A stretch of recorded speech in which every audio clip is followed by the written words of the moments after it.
Okay. The lady who cleaned my teeth today at the dentist place said that Filipinos aren't Asian.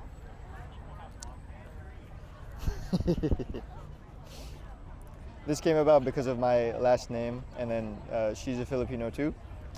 And then she said that I looked young, and I said, "Oh, it's the Asian in us." And then she said, "Filipinos aren't Asian." I said, "What do you mean?" She said, "Filipinos are Filipino." I said, "Okay, that's true. Like, to have pride, but then we are located in Southeast Asia." She's doing her work, but I bet Lola's also cooking. My mom wants help organizing her postcards by date. Filipinos aren't Asian. We're our own separate thing. That's what the nice old lady who was cleaning my teeth at the dentist today told me.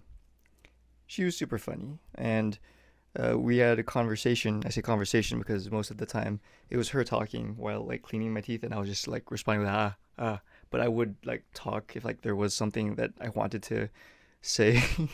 She was just really nice, really sweet, and I think there's a little pride in what she was saying that like, oh, Filipinos aren't. I really don't know what to make of it. If she's saying like, oh, we're better, or I don't think that's what she meant. I'm not sure what she meant, but I do know that she's saying it like in good faith. But it reminded me just of when I first moved to Hawaii. I was 15 years old. It was me, my mom, my dad, sister. Moved here, left our friends and family behind, And of course I hated it. Like I stayed indoors the first 2 weeks when I could and just cried. And when I went to high school, I met other Filipinos. But what was strange to me, and this wasn't every Filipino obviously, but it happened enough times that like it was like, wow, this is a thing. Some Filipinos, when I said, "Oh, you're Filipino too?" and they'd be like, "Yeah," and like it's something to not be proud of or something to be ashamed of. I didn't get it at first. I was just like, oh, okay, and like I said, this isn't every Filipino I met, but it's throughout living in Hawaii, and I've lived here since I was 15. You meet Filipinos, and this isn't just me. I've talked with other Filipinos who have had these same encounters where there are those Filipinos who, one, they're either ashamed of being Filipino or they disqualify themselves from being Filipino, which is a little bit sadder because they disqualify themselves automatically because they say that, oh yeah, I was born here, but I've never been to the Philippines, or I don't know the language, I can't understand it, my parents didn't teach me. And it's like that doesn't disqualify you at all from being Filipino, and it's still in your blood, it's still in your skin, you still look Filipino. You still are Filipino, your ancestry and all that. But and this wasn't just with kids my age, this is with adults too, adults. I'm pretty sure it's because, unlike a lot of other Asians, Filipinos, at least around the boomers, the ones that have had to move to America, a lot of them, obviously not all, but a lot of them wanted to assimilate. They didn't want to teach their kids how to speak. They didn't want their kids to get bullied. They wanted their kids to assimilate, to grow up like everyone else. So that comes with not teaching them the language, maybe not teaching them some of the culture, and that's fine. That's totally fine. Everyone has their own way of raising children, raising their family, but that wave, I feel like, led to a couple generations being kind of lost or out of touch with their identity, or with their Filipino identity, at least, through no fault of their own. It's not what they were taught. And I don't think there's anything wrong with that at all. What I'm just noticing is that it's created a lot of almost an inherent shame for not knowing your culture. They don't feel like they can call themselves Filipino. And I really don't know like what to make of it. I think it's a little complicated. It's not that complicated of a topic, but I think it warrants discussion. And I think some Filipino Americans just need to know that it's not your fault that you weren't taught the language, or you weren't taught some of the culture, or you've never been to the country. Your parents did what they thought was best for you. You're not any less of a Filipino. And these are just my thoughts. This is just my experiences and what I've noticed. everyone else's could be different, but if it resonates or if you kind of know what I'm talking about, please let me know. Um, Luckily, I've been able to talk to many people, many other Filipino Americans about this, but still, there's a lot of disconnect and a lot of shame. And maybe there are those Filipinos from the motherland, from the Philippines, that would gatekeep being Filipinos, but I don't think that's what that's about. I think if this is the scenario, then it should be the responsibility to teach and to share to those who are willing to learn and willing to listen. And I don't think there are any rational Filipino Americans or Filipinos that say you need to know this or practice this to be a Filipino. It's like it doesn't, it shouldn't matter. um, as long as you come with an open mind. My mom was telling me and my sister about one of her Filipino coworkers that don't want to visit the Philippines at all because growing up here in Hawaii, the coworkers' parents, that was their threat for misbehaving. Like, oh, if you do this or misbehave, we'll send you to the Philippines. Like that was a punishment. And maybe I mean, I guess it in that context it could be seen as a punishment because a lot of people move out of the Philippines maybe to escape poverty, to look for a better opportunity for them, for their children. Maybe that is a punishment, but growing up their whole lives conditioned to like seeing like visiting that place as a negative. I don't know. And obviously, I'm not an expert on any of this.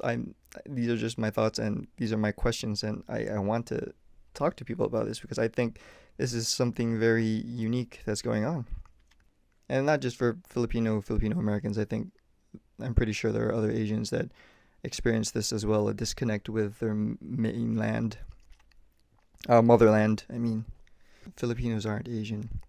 The first time I ever heard that actually was in high school here in Hawaii. I remember like the Philippines came up for some reason, and then they were like, "Where's that?" And they're like, "In Asia." And then some kid said, "They're not Asian. That's bootleg Asian." And I was like, that was pretty. I mean, I laughed. I thought that was funny, but apparently that's a pretty common joke around here, or that the Philippines is the Mexico of Asia or whatever.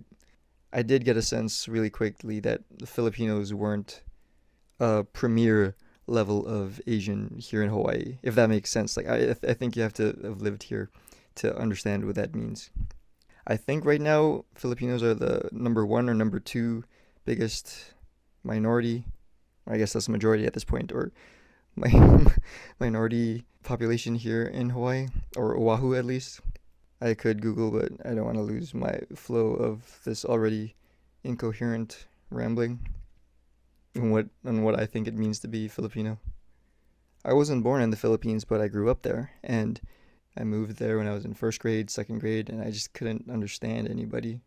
Even then, I felt already like an outsider a little bit, just because I couldn't speak Bisaya or Tagalog, besides a few Bisaya or Tagalog phrases here and there. I grew up speaking English. My dad's Tagalog, my mom's Bisaya, but they both went to high school in America, so they spoke English. They spoke English to each other. The Tagalog I learned was listening from my dad talk to his brothers and parents and other people, and Bisaya from my mom and her side of the family, and going to school in Mindanao. Because I was 6 or 7 years old, I had only known English mixed with Bisaya or Tagalog words or phrases here and there, but not fluent, never fluent enough. And when I did try, it was made known to me how weird my Bisaya sound. I remember, I mean, some things people say stick with you. uh, I remember one time I was getting measured for like my uniform for school, and I remember the main seamstress was being nice, like talking to me, like asking me these questions about like, oh, what am I excited for school and stuff. And then the assistant or whatever, the secondary seamstress, like looked back and she said, "Nganong nga na siya mong storya," which just kind of meant like, why does he talk like that? Like, and it's not like she was far away. She was like right next to the seamstress, and she was talking to the seamstress like while looking like, why is he talking like that? And I was like I don't know, like 12 or 13 at the time, and that just kind of made me like, oh man. It made me conscious about it, and because I thought it was okay. obviously not. And then another classmate in high school in the Philippines, I mentioned this in another video before. They said, I remember like I was trying to talk, and then this kid in high school said, "Pag in English na lang oy. Way lami mong Bisaya, bugating dila." And I'm probably butchering the pronunciation now. I think my pronunciation has gotten a little bit better since then, but still, people have told me like it's off. But basically what that meant was just speak English, because uh, figure of speech, your Bisaya doesn't taste good, like way lami, and your tongue is heavy. Bugati mong dila. It's like, oh, I was like, oh, my bad. Uh, so that just scared me off even more from trying to practice or learn. Because pronunciation and some vocabulary words aside, I think I'm pretty decent at speaking Bisaya now. I'm much better at Bisaya than Tagalog. I don't even know where this is going. It's 1:38 a.m. I have to be up at 5:30 because I'm running a 5K with my friends because I agreed to last year, and I haven't trained for it a single step. So obviously in the end I don't have all the answers. I don't have maybe answers that people think are valuable. All I have that I can share is my perspective and my experience, because it's my own, and it's what I got. Most of the Filipinos here on Oahu or in Hawaii in general are Ilocanos. So whenever I find someone that's also Bisaya or Visayan, it's like, hey, because we can speak, and same for them, because just hearing the Bisaya language, it's a little bit of home, and it's more familiarity. You feel less isolated, and there's that connection. I already don't get to practice Bisaya because like there's pretty much no one else to talk to besides my mom. I mean, me and my mom and sister talk Bisaya when we don't want people around us to understand what we're saying. Sorry, going back, I don't have the answers, but what I found helped was the community. And there are a lot of Filipino organizations out here, but the one that drew me in with their mission was the Filipino JCs of Honolulu. And what the Filipino JCs here do can be broken down by their mission, which is a two-parter. One is to perpetuate the local Filipino heritage, and two is to provide development opportunities that empower young active citizens to create positive change. So it's kind of like a professional development networking type of thing. But that first part of the mission focuses on teaching. Teaching and sharing to the community out here, not just Filipinos, just sharing about Filipino culture. And this will be even clearer when I mention what events we do. One of the signature events we do every year is called Kamayan, which means to eat with your hands. We hire a Filipino chef to cook Filipino food, and we all eat on the banana leaves, and we use the proceeds for that event to donate it to charity. Another event that we did, I came up with this event, called it Kapwa Kainan, which is like eating together as a community. And basically, we all brought homemade Filipino food. My mom cooked a ton of adobo. It was great. The people on the committee with me that chaired the event, we all brought home-cooked Filipino meals. The first part of the event was eating the Filipino meals, because some people never tried it or even heard of it. And not just Filipinos, we invite the entire community, whoever was interested. And people come and taste the food, and we talk about the food, talk about how different regions prepare it differently, using different procedures, different techniques and ingredients. The second half of that event, we had Professor Pia Arboleda, who's kind of a legend in the Filipino education community. After people were done eating, we had her give her presentation about mental health, and how knowing the food from your culture, and it helps give you a sense of identity, and it helps give you a link, and helps you find. I'm oversimplifying it because this happened 2 years ago, and I'm just thinking of it right now. But the point is that the Filipino JCs, we create these events because we want to teach, and at the same time we want to learn. The events are member driven. We also want to learn, which is why we bring in people who know these things, or if we know things, we share them. And the events range from that to something simple. Another really simple thing I did was a beach hangout where I taught everyone how to make takyans or sipa, which is like the Filipino hacky sack. You make it out of twine and washers. In the Philippines, sometimes it's made out of a candy wrapper and a bottle cap. There are a few other ways to make it, but just that, and we just spent the afternoon making tons of takyans and playing. Some people never heard of takyan before, and other people they knew of it. And we made almost 200 of them, and we brought them to a Filipino event. And the old timers were like, "Wow, like I haven't seen this since I was back in the Philippines, like 30, 40 years ago." And it's and then we just gave them all away to everyone that came to our booth, and you know it was neat seeing the old timers or even the youngsters that knew what it was, like play with it, take it, teach other people how to play with it, and it's it's it's not a grand thing. It's not a grand thing to know. It's just a takyan. It's just a simple child's toy to play with, but it's still there in the Philippines and it's present in the culture. And the last event I want to talk about, because it's like the culmination of like what we're trying to do, is we have a yearly event called the Filipino Cultural Summit. But basically, it's a day where it starts off with a panel of Filipino leaders in the community, and they talk about their experience growing up as a Filipino American, what it means to be Filipinos in these professional environments now, and what it means going forward being a Filipino or a positive influence on the community. And the rest of the day, besides lunchtime, consists of breakout sessions where we have guest lecturers, either professors or people in the community, and they talk about one area that they're suited to share about. But basically, a whole day of teaching and learning Filipino things, and us who organize it, we are also there to learn. We just help organize it. We just bring the people together. But we are also, if we're not teaching something, we're also there to learn, because we never claim that we're the experts or we have all the answers. We're just like-minded people who want to celebrate our culture and learn our culture and share our culture, not just the Filipinos, but anyone who wants to listen, anyone who wants to learn. I don't know how this became an ad for joining the Filipino JCs. I mean, if it did become one, I hope it was an effective one. If you have any questions, let me know. 2023, that was the first time the Filipino JCs had an immersion trip to the Philippines. So we actually spent like 10 days or a week, I think, in the Philippines, different spots, doing community service, meeting with a sister chapter, helping them do things.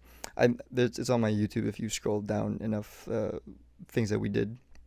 But basically an immersion trip, and for some of the people that were on the trip, it was their first time in the Philippines. And to ending the video, I just the thing that the teeth cleaning lady at the dentist reminded me of all that, like while she was talking to me and while I was like just sitting there as she cleaned my teeth, that's all that was going through my head. And yeah, I just wanted to share, just wanted to talk about it.